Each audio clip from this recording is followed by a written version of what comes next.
तो आज की इस वीडियो में हम लोग करेंगे क्लास 11 का चैप्टर नंबर 2 द एड्रेस, जिसकी राइटर है मार्गा मिंको। So let's get started. This story is a poignant account of a daughter who go in search of her mother belongings after the war in Holland. When she finds them, the object evoke memory of her earlier life. However, she decided to leave them all behind and resolves to move on. तो क्या होता है, ये story एक पोइगेंट account है एक daughter का जो हॉलैंड में अपनी मदर की बिलोंगिंग के पास जाती है आफ्टर वॉर होलैंड में। और जब वो देखती है उन सारी चीज़ों को तो उनकी जितनी भी मेमोरी है वो वापस आ जाती है उनकी पुरानी लाइफ की। तो वो डिसाइड करती हैं कि वो वहाँ से चली जाएंगी, मूव ऑन करेंगी, ताकि वो सारी मेमोरीज वापस से उन्हें सारी चीज़ों की याद ना दिलाए। ठीक है। Do you still know me, I asked. क्या आप मुझे जानती हैं, मैंने पूछा। The women looked at me searchingly. तो उस वुमेन ने मेरी तरफ सर्चिंगली देखा। मतलब जब हम किसी से पहली बार किसी को देखते हैं और हम लोग ऐसा बिहेव करते हैं ना कि कौन है, हम उसको से सर्चिंगली देखते हैं कहाँ से आया है, तो उस तरीके से वुमेन ने उन्हें देखा। She had open the door a chink.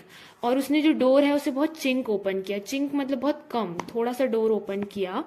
I came closer and stood on the step. और जो राइटर है वो थोड़ी सी आगे आई, क्योंकि वहां डोर इतना कम खुला हुआ था तो थोड़ा सा एक स्टेप आगे आई ऊपर की तरफ। No I didn't know you. उसने कहा नहीं, मैं तुम्हें नहीं जानती। I am Mrs S daughter.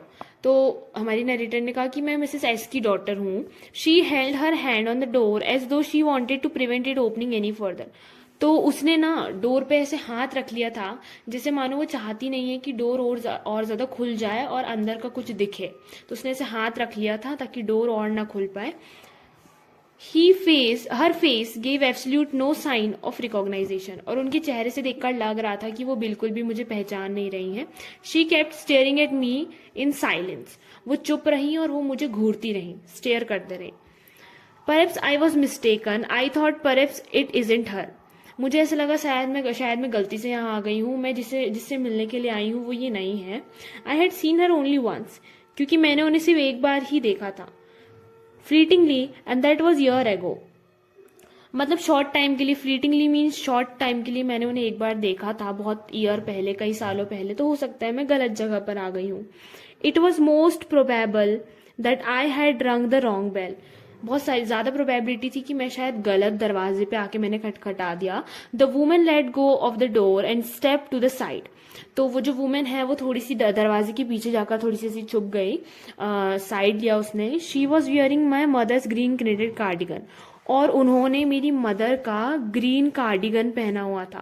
Cardigan ये देखो इस तरीके का एक ड्रेस होता है, एक स्वेटर होता है जो इस तरीके की वुड की इसमें बटन्स लगी हुई होती है। तो ग्रीन कलर का कार्डिगन उसने पहना हुआ था और वो मेरी मम्मी का था। ठीक है। The wood button was rather pale from washing. और जो वो लकड़ी की जो बटन्स उसमें लगी हुई थी वो धो धोकर पेल हो गई थी, फीकी पड़ गई थी। She saw that I was looking at the cardigan. उस लेडी ने देख लिया कि मैंने कार्डिगन को देख लिया है और मैं पहचान गई हूँ। And half hide herself again behind the door. और उसने अपने आप को ना थोड़ा सा दरवाजे के पीछे हाइड कर लिया। But I knew now that I was right. पर मैं समझ गई थी कि मैं सही जगह पर आई हूँ, क्योंकि जो नरेटर है उन्होंने इसका जो ग्रीन कार्डिगन था अपनी मॉम का वो रिकॉग्नाइज कर लिया था जो इस वुमेन ने पहना हुआ था। ठीक है। Well you knew my mother, I asked. तो मैंने पूछा आप मेरी मम्मी को जानती हैं। Have you come back, said the woman. I thought that no one had come back, only me. तो उस वुमेन ने कहा कि क्या तुम वापस आ गई। उस वुमेन ने कहा मैंने तो सोचा था कि कोई भी वापस नहीं आएगा। तो नरेटर ने, हमारी जो नरेटर है मार्गा, उन्होंने कहा कि सिर्फ मैं आई हूं वापस। A door opened and closed in the passage behind her. A musty smell emerged. और जब वो ये सब उनसे बात कर रही थी तो सडनली उनका ध्यान गया कि उस लेडी ने जो डोर खोली थी, चिंक थोड़ा सा जो डोर खोली थी, उसके पीछे भी किसी कमरे का एकदम जल्दी से डोर खुला और बंद हो गया सडनली। और एक बहुत मस्टी सी स्मेल वहां से आई। मस्टी सी स्मेल मतलब ऐसी जगह जहां पे कई दिनों तक धूप नहीं जाती ना, और ऐसी सीलन की बदबू, ठीक है, मॉइस्चर वाली, वो smell I. I regret I can not do anything for you. और उस लेडी ने कहा कि मुझे माफ करो, मैं तुम्हारे लिए कुछ नहीं कर सकती। I have come here specially on the train, I wanted to talk to you for a moment. तो नरेटर ने, हमारी मार्गा ने कहा कि मैं स्पेशली आपसे मिलने के लिए यहाँ पे ट्रेन से आई हूँ, मुझे आपसे बात करना है। It is not convenient for me now said the women, I can't see you another time. तो उस वुमेन ने कहा कि ये कन्वीनियंट टाइम नहीं है, मैं तुमसे अभी बात नहीं कर सकती। She nodded and cautiously close the door as though no one inside the house should be disturb. उसने एकदम झटपट एकदम जल्दी से दरवाजे को बंद कर दिया। वो चाहते जैसे ऐसा लग रहा था मानो वो चाहती है कि कोई उसे अंदर से ना देख पाए कि कौन आया है। फट से उसने से गेट बंद कर दिया। Okay, I stood where I was on the step. The curtain in front of bay window moved. Someone stared at me. तो एक ये बे विंडो होती है, इस टाइप की विंडो को बे विंडो बोलते हैं। तो सडनली मार्गा ने देखा कि किसी ने वहां से कर्टेन हटाया है और शायद कोई मुझे स्टेयर कर रहा है, कोई मुझे वहां से घूर रहा है, मुझे ऐसा लगा। Then have asked what I want. Oh nothing. The woman would have said it was nothing. और मैंने सुना कि वहां पे वो वुमेन से किसी ने पूछा कि कौन है, तो वो वुमेन कह रही थी यार कुछ नहीं है, कोई नहीं है, इस तरीके से। I looked at name plate again. तो मैंने नेम प्लेट को फिर से देखा। ठीक है, Darling it said in black letter on white enamel and on the jamb a bit higher the number 46. तो क्या हुआ, उन्होंने जब नेम प्लेट को देखा तो उसमें लिखा हुआ था डॉर्लिंग, और उसमें ब्लैक कलर से जो है लिखा हुआ था वाइट एनिमल में ब्लैक कलर से लिखा हुआ था नंबर 46। जब मैंने उस नेम प्लेट को देखा तो as I walked slowly back to the station I thought about my mother who have given me the address year ago. तो जैसे ही जो फिर मार्गा है वो वापस जाने लगी थी स्टेशन के साइड, तो वो जाते जाते सोच रही थी कि मेरी मम्मी ने मुझे कुछ साल पहले यही एड्रेस तो दिया था। It had been in the first half of the war के फर्स्ट हाफ के टाइम की बात है। I was home for a few days and it struck me immediately that something or other about the room had change. अब वो पहले की बात बता रही हैं कि जब मैं first half of the war के टाइम पे अपने घर गई थी तो मैंने कुछ दिनों के लिए, तो मैंने वहां पर देखा था कि कुछ तो चेंज हुआ है। इमीजिएटली मैं समझ गई थी कि कुछ तो चेंज हुआ है रूम में। I missed various things. My mother was surprise I should have notice so quickly. और मेरी मदर मुझे ये देखकर सरप्राइज हो गई कि मैं समझ गई कि कई सारी चीजें यहाँ से मिस्ड है, चीजें चेंज हुई हैं। Then she told me about Mrs Darling. तब मेरी मम्मी ने मुझे मिसेस डॉर्लिंग के बारे में बताया था। I had never heard of her but apparently she was an old acquaintance of my mother. मैंने उनके बारे में कभी नहीं सुना था, पर शायद वो मेरी मम्मी की ओल्ड एक्विटेंस होंगी। एक्विटेंस का मतलब कोई परिचित होंगी। Whom she hadn't seen for year, जिसे मेरी माँ ने कई सालों से नहीं देखा था। ठीक है, she had suddenly turned up and renewed their contact. Since then she had come regularly. और all of sudden वो कांटेक्ट में आ गई हमारे, और फिर सडनली वो रेगुलरली हमारे घर भी आने लगी। ठीक है, कई सालों से वो नहीं आ रही थी, कुछ बातें भी नहीं हो रही थी, लेकिन फिर सडनली ऑल ऑफ सडन वो हमारे घर आने लगी। Every time she leaves here she takes something home with her. और जब भी वो मेरे घर से जाती थी तो वो कुछ ना कुछ ले जाती थी। मेरी मम्मी ने मुझे ऐसा बताया। She took all the table silver in one go. She took all the table silver in one go का मीन्स है, टेबल सिल्वर मीन्स जो सिल्वर की चीजें होती हैं उसे एक ही बार में सब कुछ सिल्वर की चीजें उठाकर ले गई वो। And then the antique plates that hung there. और कुछ एंटीक प्लेट्स जो दीवारों पे टंगी हुई थी उन्हें भी ले गई वो। She had trouble logging those large vases. और जो वासेस होते हैं उन्हें भी वो ले गई, और उन्हें बहुत परेशानी हो रही थी उन्हें ले जाने में, लेकिन फिर भी वो ले गई। And I am worry she got a crick in her back. और शायद मैं उनके लिए परेशान थी क्योंकि उनके कमर में बैक में एक क्रिक भी आ गया था, उन्हें लग भी गई थी फ्रॉम द क्रॉकरी, जब वो क्रॉकरी ले जा रही थी तब। My mother shook her head pityingly. मेरी मम्मी ने ऐसे अपने सर को ऐसे करके, हम बोलते ना अरे क्या हो गया, इस टाइप से उन्होंने अपने सर को पटका। I would never have dare ask her. और मेरी कभी उनसे हिम्मत नहीं हुई ये बोलने की कि आप मत ले जाओ करके। She suggested it to me herself. उन्होंने मुझे खुद कहा था कि शी इवन इंसिस्टेड। उन्होंने मुझे जोर देकर ये बात कहा था कि she wanted to save all my nice thing. If we have to live here we shall lose everything she says. तो उन्होंने कहा मतलब मिसेस डॉर्लिंग ने मुझसे कहा था, उसकी नरेटर की मॉम उनसे बता रही है कि मिसेस डॉर्लिंग ने मुझसे ये भी कहा था कि मैं तुम्हारी सारी चीज़ों को रखना चाहती हूँ संभाल के, क्योंकि क्या पता कि तुम अगर वॉर की वजह से यहाँ से चली गई तो ये सारी चीज़ें लॉस हो जाएंगी, इसलिए मैं इन सबको संभाल के रखना चाहती हूँ, इसलिए मैं इन्हें ले जा रही हूँ। Have you agreed with her that she would keep everything I asked. तो फिर नरेटर ने पूछी कि क्या आप एग्री हो गई जब उन्होंने कहा कि वो सारी चीज़ें रखना चाहती हैं। As if that's necessary, my mother cried, और सडनली उनकी मम्मी ने उन पे चिल्ला दिया। It would simply be an insult to talk like that. मतलब नरेटर ने जिस वे से कहा कि आपने उन्हें अलाउ कर दिया सारी चीजें ले जाने के लिए, तो उनकी मम्मी एकदम से उन पर गुस्सा हो गई कि ये कैसे तरीके से तुम बोल रही हो, ये क्या तरीका है। And think about the risk she is running each time she goes out of the door with a full suitcase of bag. जब भी वो इतने भारी भारी बैग यहाँ से ले जाती थी तो सोचो कितना रिस्क रहता था उन्हें स्टेयर से ले जाने में, बाहर ले जाने में, पर फिर भी वो ले जा रही हैं, सेव करके उन सब चीज़ों को रखना चाह रही हैं। तो तुम ऐसे कैसे बोल रही हो, इस टाइप से उनकी मम्मी ने उन पर चिल्लाया। My mother seems to notice that I was not entirely convinced। तो मेरी मम्मी समझ गई थी कि मैं उनकी बातों से कन्विंस्ड नहीं हूँ कि मैंने उन्हें अलाउ कर दिया मिसेस डॉर्लिंग को सारी चीज़ें ले जाने के लिए। उस बात से जो नरेटर थी वो कन्विंस्ड नहीं थी। She looked at me reprovingly and after that we spoke no more about it। और फिर उन्होंने मेरी तरफ रिपूविंगली देखा, रिपूविंगली मतलब गुस्से से देखा, और उसके बाद हमने इस टॉपिक पे बात नहीं की। Meanwhile, I had arrived at the station without having paid much attention to things on the way. I was walking in familiar places again for the first time since the war। तो जब मैं station पहुंची तो ज़्यादा मैं चीज़ों pay attention नहीं दे रही थी चीज़ों को, because I was walking in familiar places again for the first time since the war. क्योंकि वॉर के बाद मैं फिर से उन्हीं जगह पर आ गई थी जो मैं ऑलरेडी फैमिलियर थी उस जगह से मैं। But I did not want to go further than was necessary। I didn't want to upset myself with the sight of streets and house full of memories for a precious time। तो क्या हुआ था, war की वजह से ये जो हमारी नरेटर है और उनकी मॉम है वो यहाँ से शिफ्ट हो गई थी, और जब वो वापस यहाँ पे जब नरेटर आई यहाँ पे तो वो ज़्यादा चीज़ों को अच्छे से रिकॉग्नाइज नहीं करना चाहती थी, उन्हें देखना नहीं चाहती थी घरों को और वहाँ की स्ट्रीट्स को, क्योंकि वो नहीं चाहती थी कि वापस से वो सारी पुरानी मेमोरीज वापस आ जाएं और वो परेशान हो जाए। ठीक है। In the train back, I saw Mrs. Darling in front of me again as I had the first time I meet her। और मैंने ट्रेन में वैसे ही मिसेस डॉर्लिंग को देखा जैसे मैंने उन्हें पहले एक बार देखा था। It was the morning after the day my mother had told me about her.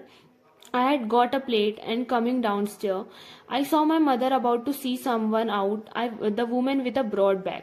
तो मैं जो है मॉर्निंग का टाइम था और मैं एकदम लेट हो गई थी। मेरी मम्मी ने मुझे चिल्लाकर कहा कि जल्दी आओ उतर के, और मैंने देखा कि मेरी मम्मी किसी की हेल्प कर रही है, एक वुमेन की जिसका एक ब्रॉड बैक है। मतलब ब्रॉड बैक मतलब उनका फिगर पीछे का जो है ब्रॉड सा था, तो उनकी हेल्प कर रही हैं। There is my daughter said my mother. मेरी मम्मी ने कहा कि ये मेरी बेटी है। शी beckoned टू मी, उन्होंने मेरी तरफ देखा। The women nodded and picked up the suitcase under the coat rack. और उन्होंने जो है कोट रैक के नीचे से एक बैकॉन्ड का मीन्स होता है इशारों में, उन्होंने ऐसे देखा, और फिर उसके बाद वो जो वुमेन है वो सूटकेस निकालने लगी। कहाँ से? कोट रैक के नीचे से। ठीक है। She wore a brown coat and shapeless hat. और उन्होंने एक ब्राउन कोट पहना और एक शेपलेस सा हैट पहना। She lived far away, I asked, seeing the difficulty she had going out of the house with the heavy case। तो जो हमारी नरेटर उन्होंने पूछा कि क्या वो बहुत ज़्यादा दूर रहती हैं यहाँ से, उन्हें काफ़ी डिफ़िकल्टी होगी अपने इस हैवी केस को ले जाने में। In Marconi street said my mom number 46 remember that. तो फिर मेरी मॉम ने मुझसे कहा कि ये मैरकॉनी स्ट्रीट के नंबर 46 में रहती हैं, याद रखना इस चीज़ को। आई हैड रिमेंबर्ड इट, तो मैंने उसे याद रखा। But I had waiting for a long time to go there. और मैंने काफ़ी लंबा समय वेट किया वहाँ पे जाने के लिए। Initially after a liberalization I was absolutely not interested in all that stuff and naturally I was also rather afraid of it. और लिबरलाइजेशन के बाद जब वो लोग आज़ाद हो गए वॉर के बाद, उसके बाद वो इंटरेस्टेड नहीं थी बिल्कुल भी वो सारे स्टोर्ड स्टफ को देखने के लिए, और डर भी रही थी। क्यों डर रही थी? Afraid of being confronted with things that had belongs to a connection that no longer exist. तो हो सकता है उनकी जो मदर है उनकी डेथ हो गई हो, तो उनके साथ जितनी भी उनकी मदर की डेथ के बाद उनकी जितनी भी यादें थी वो सब उन चीज़ों से थी। तो वो डर रही थी कि कहीं वो सारी बिलोंगिंग्स मुझे वापस से याद ना आ जाए, इसलिए वो नहीं चाहती थी वहाँ जाना। Which were hidden away in the cupboards and boxes, जो कि कपबोर्ड्स और बॉक्सेस के अंदर रखी हुई हैं और वेट कर रही हैं in vain until they were put back in their place again. और वो मतलब वेट कर रही हैं कि कब उन्हें वापस उनकी जगह पे रखा जाए, और ये चीज़ व्यर्थ है एकदम। वेन मीन्स व्यर्थ है, क्योंकि अब वो सारी यादों से वो कनेक्ट नहीं होना चाहती थी। Which had endured all those years because they were things, ठीक है, क्योंकि और ये इतने साल तक रही क्योंकि ये सही चीज़ें हैं। But gradually everything become more normal again. Bread was getting to be a lighter colour, there was a bed you could sleep unthreatened, a room with a view you were more used to glance at each day. लेकिन अब gradually सारी चीज़ें बदल गई थी। कैसे बदल गई थी? वॉर के टाइम पे जो ब्रेड्स थी वो बहुत ज़्यादा गंदी वाली मिलती थी, डार्क कलर की मिलती थी। और अब जो ब्रेड का कलर था वो भी लाइट हो गया था। आप आराम से बिस्तर पे सो सकते थे बिना डरे। रूम से आप व्यू को एंजॉय कर सकते थे, झलक देख सकते थे बाहर each day. And one day I noticed I was curious about all the position that must still be at the address. I wanted to see him touch and remember. और एक दिन उन्हें एकदम से क्यूरियोसिटी जागी कि क्यों ना मैं उन सब चीज़ों को वापस से जाकर देखूं, उन्हें टच करूं, उन्हें याद करूं। तो फिर क्या हुआ? After my first visit in vain to Mrs Dorling's house I decided to try second time. और जब उनका फर्स्ट टाइम व्यर्थ रहा, जब वो मिसेज डॉर्लिंग के घर गई थी, तो उन्होंने डिसाइड किया कि वो सेकेंड टाइम भी ट्राई करेंगी। Now a girl of about 15 open at the door. और अब 15 साल की एक लड़की थी, उसने डोर को ओपन किया to me. I asked her if her mother was at home. और फिर मैंने उनसे पूछा कि क्या तुम्हारी मम्मी तुम्हारे घर पे है? No, she said my mother doing an end. तो उसने कहा नहीं, मेरी मम्मी घर पे नहीं है, वो घर से बाहर गई है। एंड मीन्स होता है कोई भी काम जो घर से बाहर जाके करते हैं हम लोग। No matter, I said I will wait for her. उन्होंने कहा कोई बात नहीं, मैं उनके लिए वेट कर लूँगी, ठीक है। I followed the girl along the passage. An old-fashioned iron Hanukkah candle holder hung next to the mirror. और जैसी वो लड़की के साथ उसको फॉलो करते हुए अंदर गई, तो उसने देखा कि एक ओल्ड हनुक्का, जो कि हनुक्का ये एक ऐसा कैंडल होल्डर होता है जिसमें बहुत सारी कैंडल आप एक साथ होल्ड कर सकते हो, तो वो मिरर के बाजू में ही रखा हुआ था। When never used it because it was much more cumbersome than a single candle stick. तो कम्बरसम का मीन्स होता है डिफ़िकल्ट। तो जो ये हनुक्का है उसको यूज़ करना डिफ़िकल्ट है, क्योंकि इतनी सारी कैंडल्स को लगा के फिर जलाना, इससे अच्छा तो एक ही कैंडल को जला के रख लिया जाए। तो उन्होंने उन्हें कभी यूज़ नहीं किया, ऐसे राइटर बता रही हैं। Wouldn't you sit down? तो उन्होंने कहा कि आप बैठेंगी नहीं? गर्ल ने कहा she had open the door. You sit down, क्या आप बैठेंगी नहीं? आस्क्ड द गर्ल, उस लड़की ने कहा। She had open the door of the living room and I went inside past her. I stopped horrified. I was in room I knew and I didn't knew. तो जैसी वो living room पे गई तो वो कह रही हैं कि आई स्टॉप्ड हॉरिफाइड, मैं एकदम से डर कर रुक गई। I was in room I knew and did not know. मतलब कि मैं एक ऐसे रूम में थी जिसको मैं जानती तो थी फिर नहीं भी जानती थी, ऐसा वो बोल रही हैं। क्योंकि उनके टाइम पे वो रूम इतना अच्छा था, इतने अच्छे तरीके से वो सब सिस्टमैटिक था, लेकिन अभी वो ऐसा नहीं था। तो वो इसलिए ऐसा कह रही हैं कि I knew and I didn't knew, I did not know. I found myself in a mid-set of things and I don't want to see again, but which oppressed me in the strange atmosphere. तो ये जो चीज़ें जिस तरीके से रखी हुई थी मैं उन्हें फिर से नहीं देखना चाहती थी, क्योंकि मुझे बहुत ज़्यादा ऑपरेस्ड कर रहे थे, अनकंफर्टेबल फील करवा रहे थे। वो इन्वायरमेंट भी, एटमॉस्फेयर भी बहुत ज़्यादा स्ट्रेंज सा लग रहा था। और because of the tasteless way everything was arranged, और जिस तरीके से एकदम बेकार तरीके से सारी चीज़ें इधर उधर अरेंज थी, उसकी वजह से मैं उन्हें नहीं देखना चाहती थी। Because of the ugly furniture और अ मगी स्मेल दैट हंग देयर। और बहुत ज़्यादा अगली से फर्नीचर्स वहाँ पे रखे हुए थे, एक मगी सी स्मेल आ रही थी, सीलन की smell. I don't know but I scarcely dare to look around me. और मैं चाहती तो नहीं थी, लेकिन मैंने थोड़ा सा अपने आसपास देखा। The girl move a chair, I set down and stared at the woollen table cloth. और वो लड़की ने मुझे चेयर दिया बैठने के लिए, मैं उसमें बैठी और मैं एक वुडन टेबल क्लॉथ को स्टेयर करने लगी, घूरने लगी। आई रब्ड इट, मैंने उसको रब्ड किया। My finger grew warm from rubbing, और मेरी जो फिंगर थी उसकी रब करने से मेरी फिंगर जो थी वो गर्म हो गई। I followed the line of the pattern, somewhere on the edge there should be a burn mark. और मुझे पता था कहीं ना कहीं इस क्लोथ में एक एज में बर्न मार्क है, तो मैं उसको ढूंढ रही थी। That had never been repair, जो कभी भी रिपेयर नहीं हुआ था। My mother will be back soon, said the girl I have already made tea for her, will you have a cup? तो उस लड़की ने कहा कि मेरी मदर अभी आ जाएगी थोड़े टाइम पे, मैंने उनके लिए ऑलरेडी एक चाय बना कर रखी है, क्या आपको भी चाय पीना है? थैंक यू, उसने कहा, नरेटर ने कहा thank you. I looked up. The girl put cups ready on the table. She had brought back just like her mother. She poured tea from a white pot.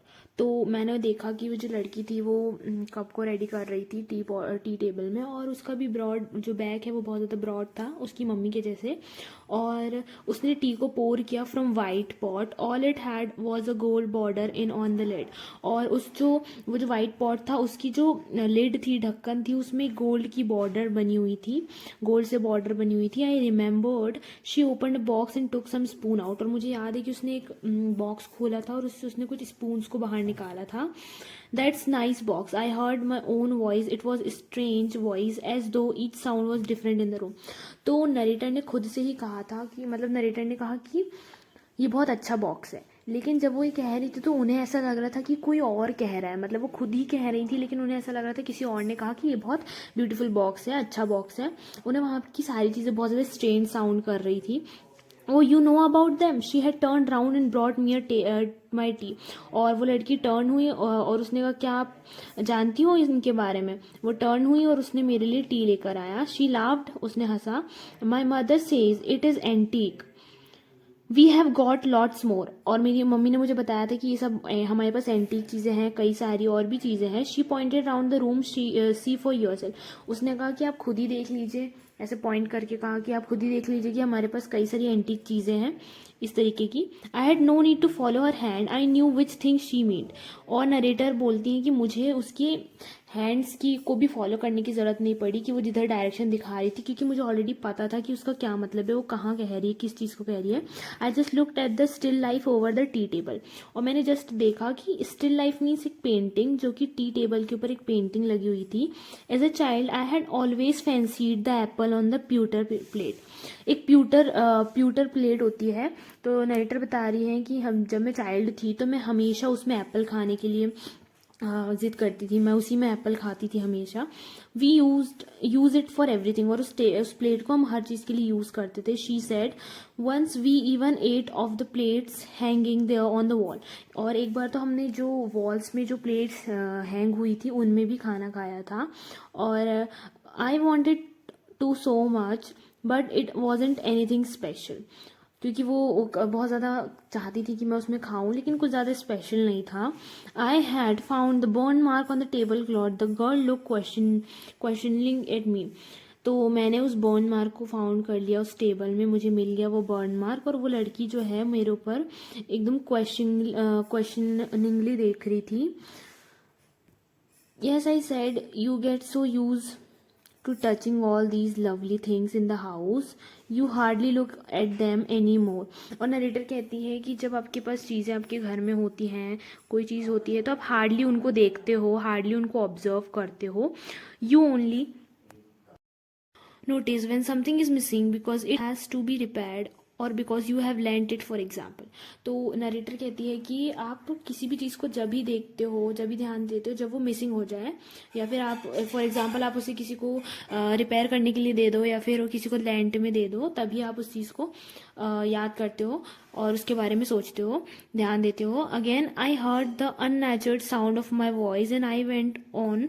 I remembered my mother once asked me if I would help her polish the silver.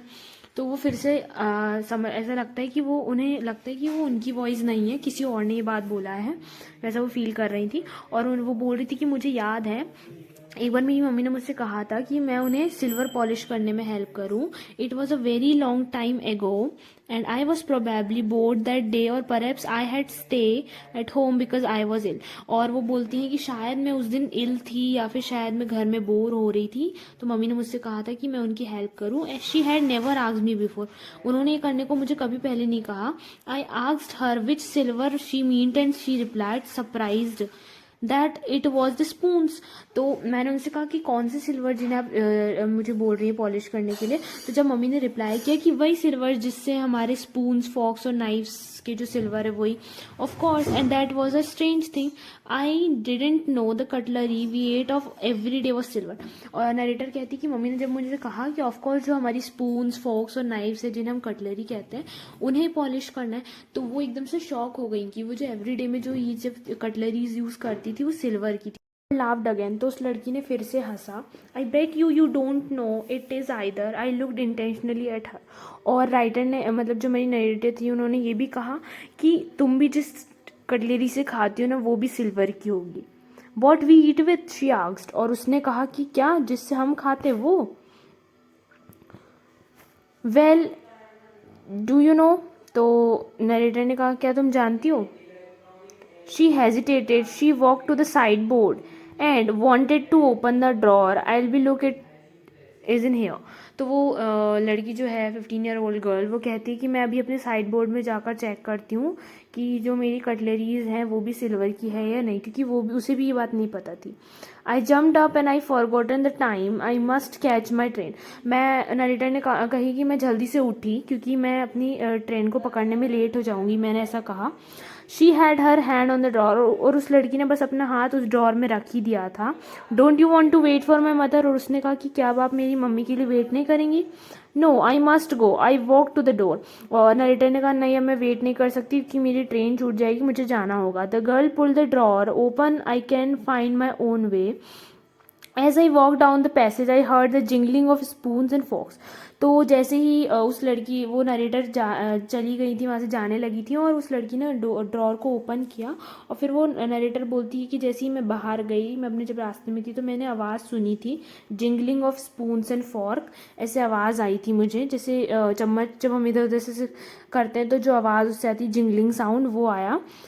At the corner of the road, I looked up at the name plate Marconi street. और मैंने road के corner पे देखा कि एक plate लगी हुई थी और उस पर लिखा हुआ था मैरकोनी street.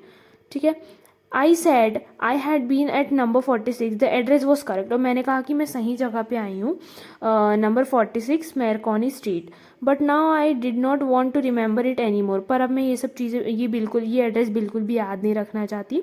I wouldn't go back there. और अब मैं वहाँ पे वापस कभी नहीं जाऊँगी। Because the object that are linked in our memory with the familiar life of former times instantly lose the value when served from them.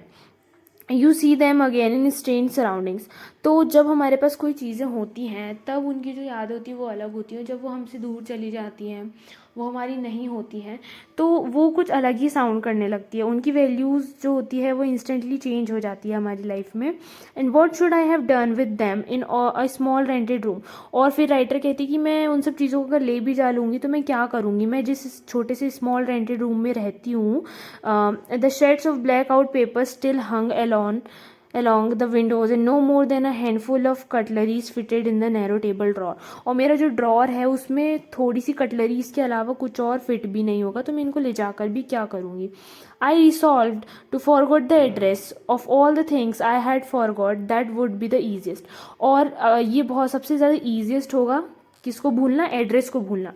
बाकी सारी चीज़ों को भूलना थोड़ा मुश्किल है लेकिन इस एड्रेस को भूलना सबसे ईजी होगा और मैं वही करूँगी, ऐसा वो राइटर कहती हैं। So that's all for today's video. ये था हमारा पूरा चैप्टर।